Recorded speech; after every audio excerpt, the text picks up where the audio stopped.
So ప్రజలు అన్ని విషయాలు గమనిస్తున్నారు. భట్టి గారు కూడా నిర్భయంగా దాని వెనుక ఎవరున్నారో ఆయన బయట పెట్టాలని చెప్పి నేను డిమాండ్ చేస్తా ఉన్నా.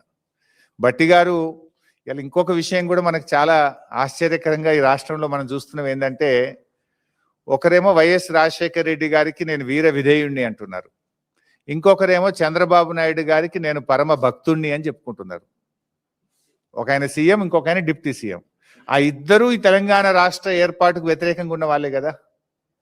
ఇద్దరు తెలంగాణ, ఒక ఆయన సిగరెట్టా బీడియా అని మాట్లాడిండు, ఒక ఆయన చివరి నిమిషంలో కూడా తెలంగాణ రాష్ట్ర ఏర్పాటును అడ్డుకోవడానికి ప్రయత్నం చేసిండ్రు.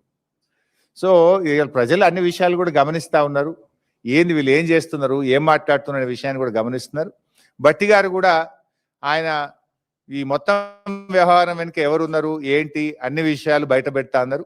నిర్భయంగా ఆయన బయట పెట్టాలని చెప్పి కూడా మేము కోరుతా ఉన్నాం. బయట పెట్టకపోతే మళ్ళీ మీ మధ్య వాటాల మధ్య సయోధ్య కుదిరిందని ప్రజలు భావించే అవకాశం ఉంటుంది. తప్పకుండా ఈ అన్ని విషయాలను సిబిఐకి, అవసరమైతే హైకోర్టుకు కూడా వెళ్ళి హైకోర్టు ద్వారా కూడా లీగల్గా కూడా మేము బీఆర్ఎస్ పార్టీ ముందుకు వెళ్తుంది.